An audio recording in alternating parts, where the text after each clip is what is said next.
नमस्कार दोस्तों, स्वागत है आपका।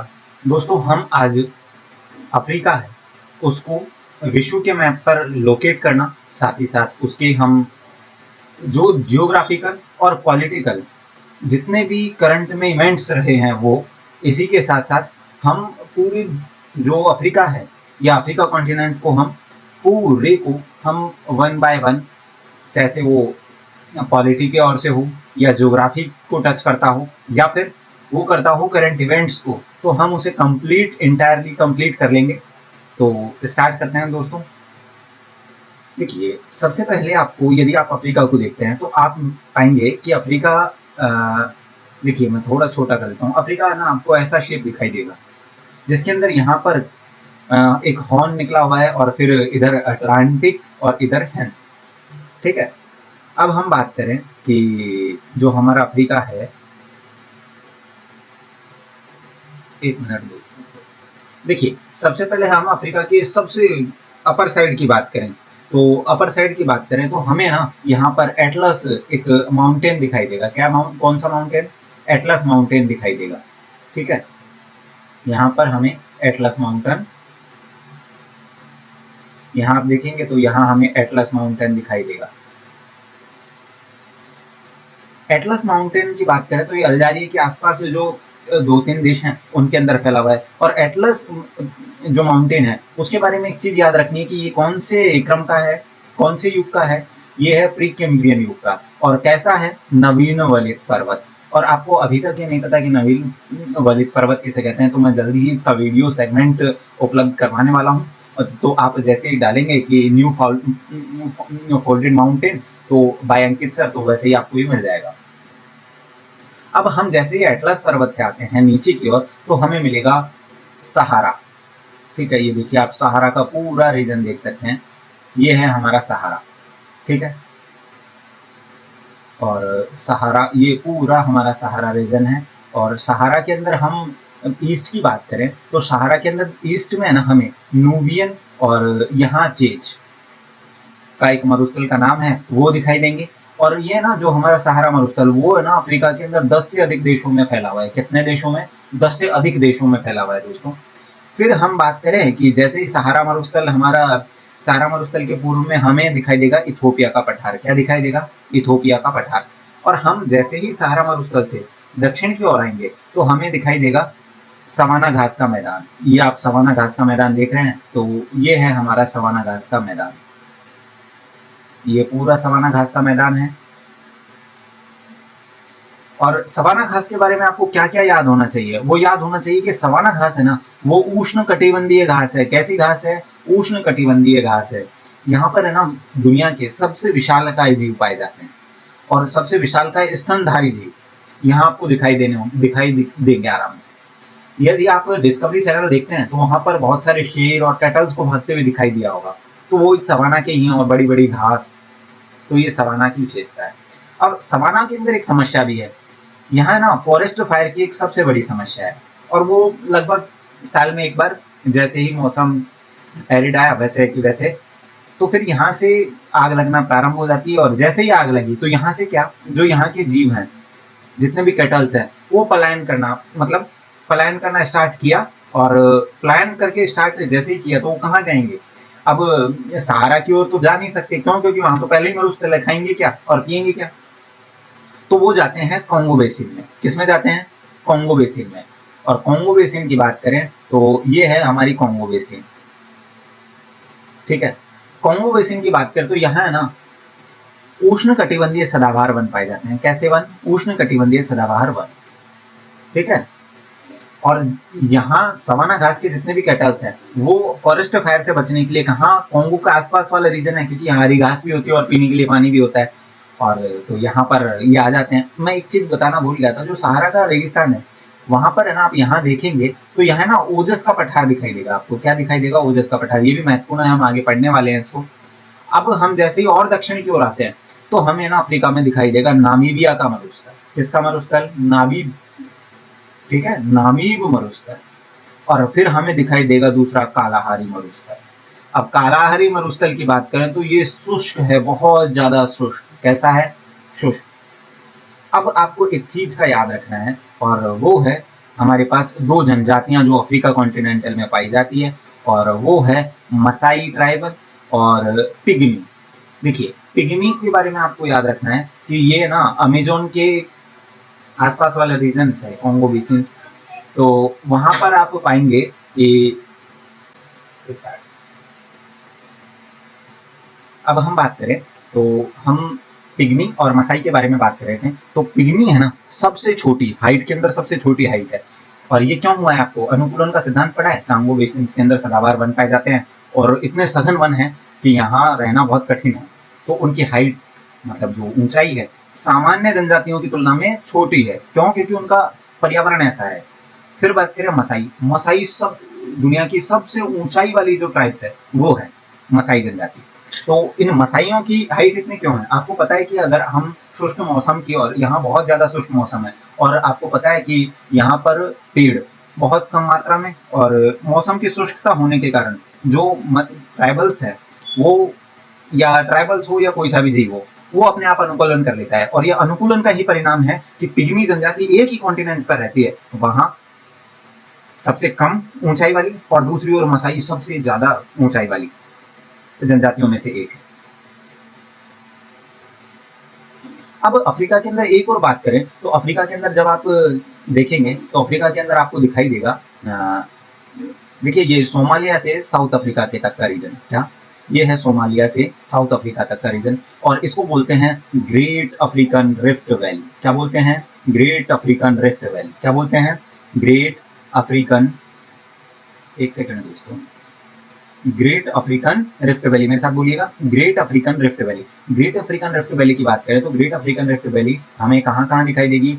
वो सोमालिया से प्रारंभ हो जाती है, और वो कहाँ तक दिखाई देगी? हमें साउथ अफ्रीका तक, और साउथ अफ्रीका तक दिखाई देती है।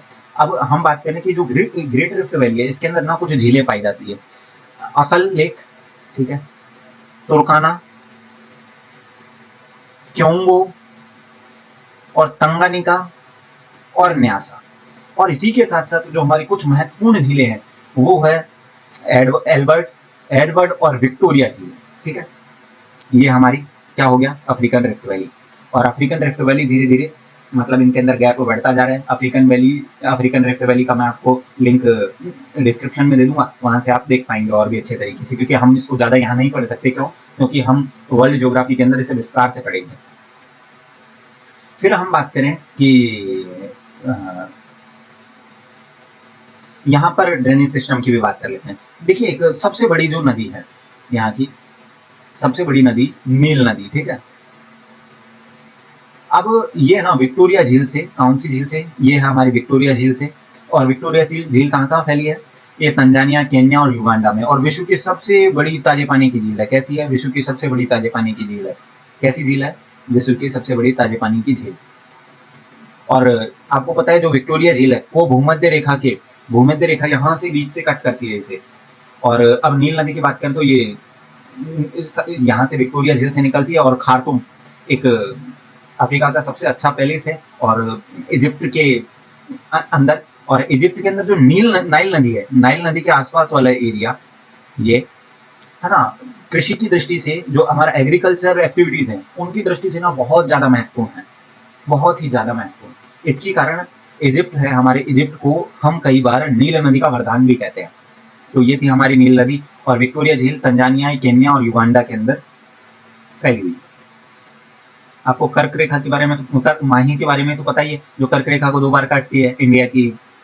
अब हम बात करते हैं, एक तो विक्टोरिया झील को तो हम पहले पढ़ ही चुके हैं। विक्टोरिया झील से निकलती है नाइल, है ना।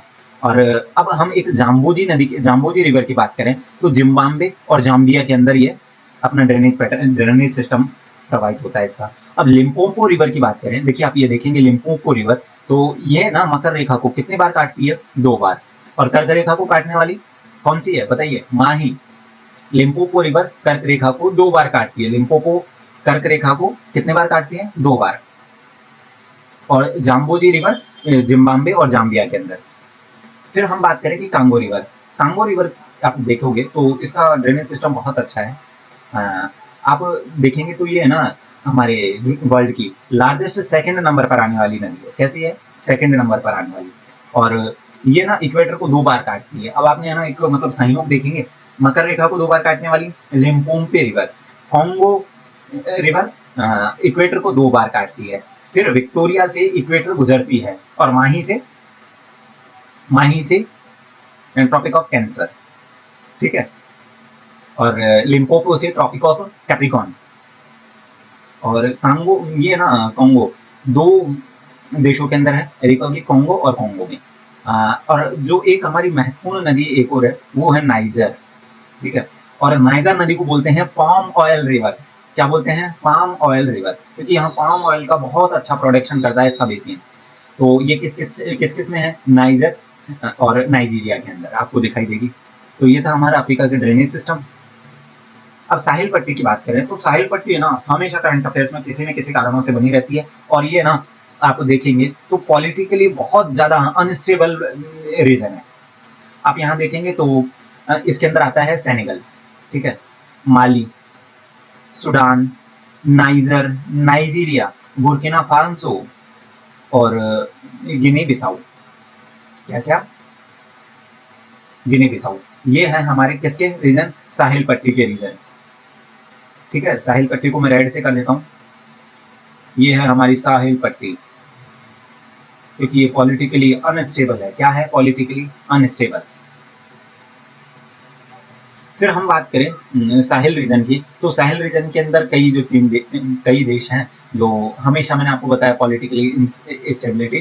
तो अभी है ना माली, बुर्किना फासो और नाइजर,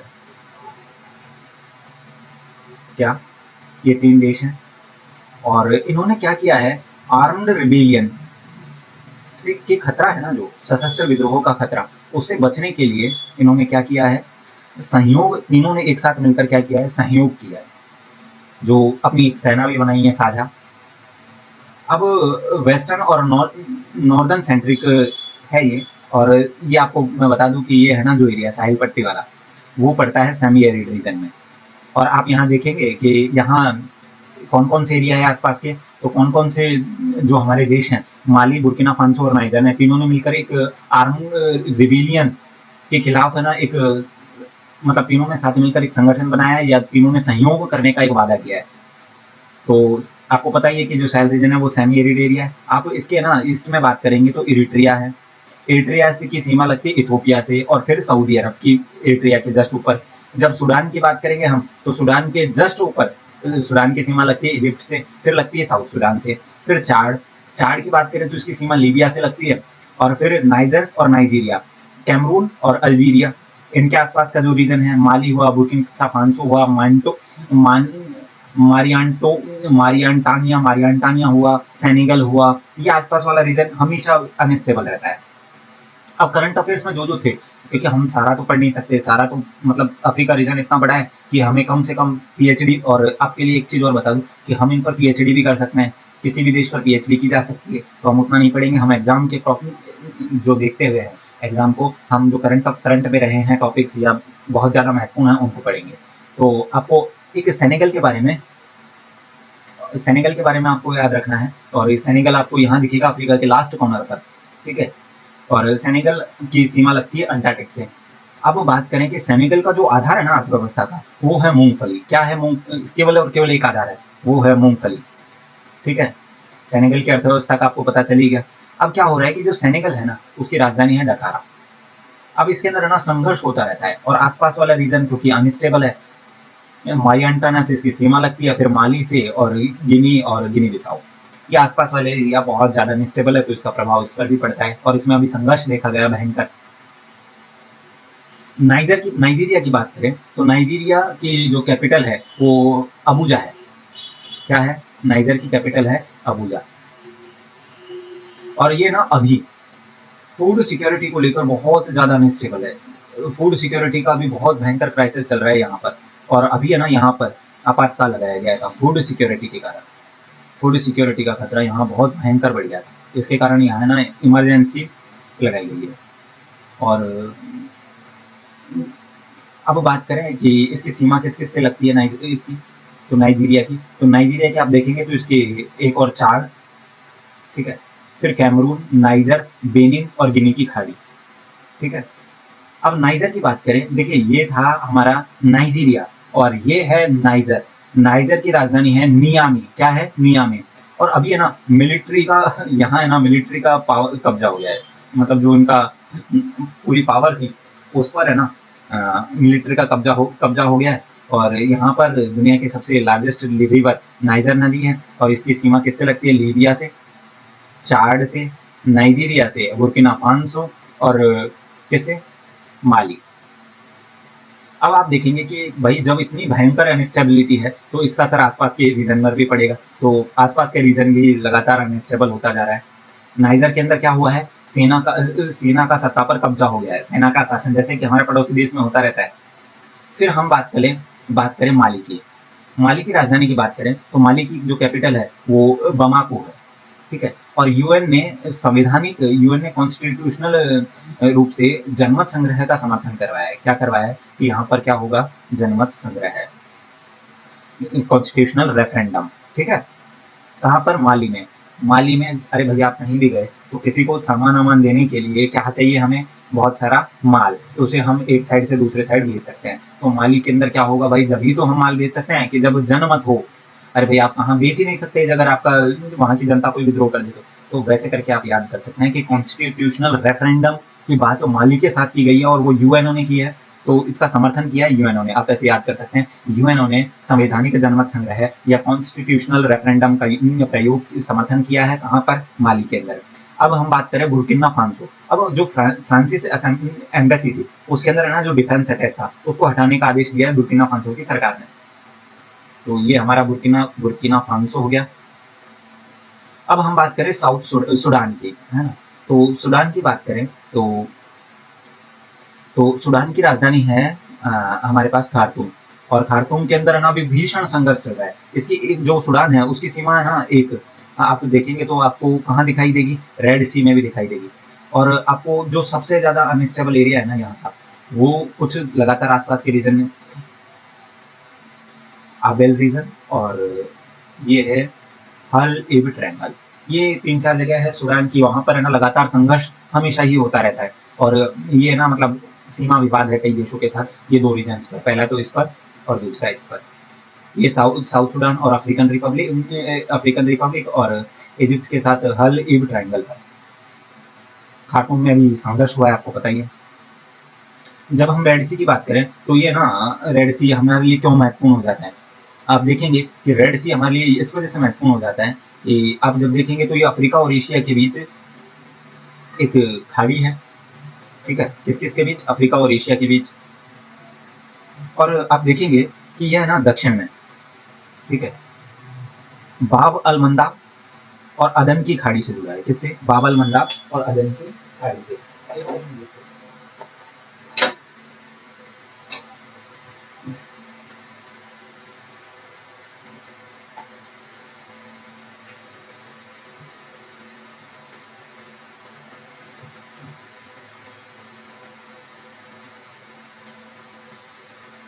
सॉरी दोस्तों, हम स्टार्ट करते हैं अपना। हम अफ्रीका की बात, रेड सी की अफ्रीका में के जो एक रीजन है सूडान, उसके दक्षिण के अंदर हम बात कर रहे थे बाब अल मंदाब और अदन की खाड़ी से जुड़ा हुआ है। और अदन की खाड़ी की बात करें तो ये अरब सागर से जुड़ी है। कौन से सागर से जुड़ी है? अरब सागर से। और अरब सागर से जुड़ी हुई है तो इसका मतलब हमारे लिए जो पेट्रोकेमिकल इंडस्ट्री है उसके लिए बहुत महत्वपूर्ण है। और जब उत्तर की बात करें तो उत्तर के अंदर आप देखेंगे इसे, तो उत्तर के अंदर आपको दिखाई देगा कि ये सिनाई प्रायद्वीप, मतलब जो सिनाई पेनिनसुला है उससे जुड़ी हुई है। और इसके अंदर अकाबा की खाड़ी और स्वेज नहर ये सबसे महत्वपूर्ण है। रेड सी इस वजह से हमारे लिए महत्वपूर्ण है, इस वजह से रेड सी के अंदर हमें स्टेबिलिटी की ज्यादा जरूरत है। फिर हम बात करेंगे तो अफ्रीका के अंदर ना ग्रेट रिफ्ट वैली का जो जो हमारा रेड सी है वो ग्रेट रिफ्ट वैली का हिस्सा है। किसका? ग्रेट रिफ्ट वैली का। तो ये तो हम रेड सी के बारे में पढ़ चुके। अब हम बात करें तो रेड सी के अंदर एक और आप देखेंगे तो इसके ना पूर्व के अंदर ईस्ट में आप देखेंगे तो सऊदी अरब और यमन जैसे देश। और पश्चिम के अंदर बात करेंगे तो आपको दिखाई देंगे मिस्र, सूडान और इरिट्रिया, ठीक है, ये दिखाई देंगे। अब फिर बात करें हम इथोपिया की, ठीक है। इथोपिया की बात करेंगे तो इथोपिया के अंदर अदीस अबाब इसकी कैपिटल है। क्या है इथोपिया की कैपिटल? अदीस अबाब। इथोपिया, इथेजा अबाब। अरे भाई, आपने कहीं राजस्थान के गए होंगे कभी आप, तो आपने देखा होगा इत्थे जा उठे जा, तो आप देखेंगे तो अब आ मतलब आ भाई अब। तो ये थोड़ा बहुत आप पंजाबियों से भी मिल सकती है कि पंजाबी भाषा का थोड़ा बहुत यूज ले सकते हैं, अब आप। ठीक है, वैसे याद कर सकते हैं। अभी क्या किया है कि जो इथोपिया है ना, उसकी मतलब इकोनॉमी अच्छी नहीं है। आपको पता ही है कि अफ्रीकन कंट्री में बहुत सारे ऐसे देश हैं, या ऐसा मान लीजिए कि बहुत से देश जिनके अंदर ना उनकी इकोनॉमिक कंडीशन ठीक है ही नहीं। तो आपने ना जो इथोपिया है उसके अंदर ना क्या किया है अफ्रीका सरकार ने, 5 banking license to foreign investor, 5 banking license जारी किए हैं 5 वर्ष के लिए, विदेशियों के लिए, विदेशी निवेशकों के लिए। ठीक है।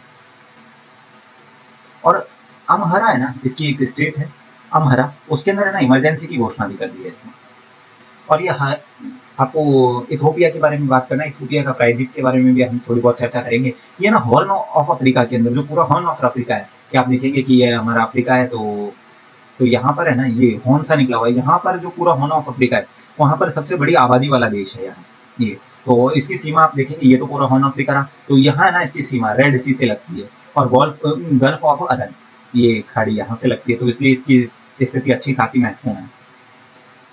अब गेबोन की बात करें तो गेबोन के अंदर है ना सैन्य अधिकारियों ने विवादित रूप से जो राष्ट्रपति चुनाव जीते थे, उनके तख्तापलट की घोषणा कर दी।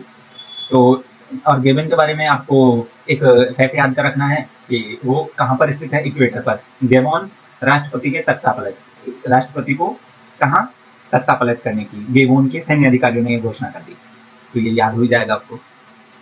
बेनिन, और बेनिन की कैपिटल है पोर्टानोवा। क्या है? पोर्टानोवा।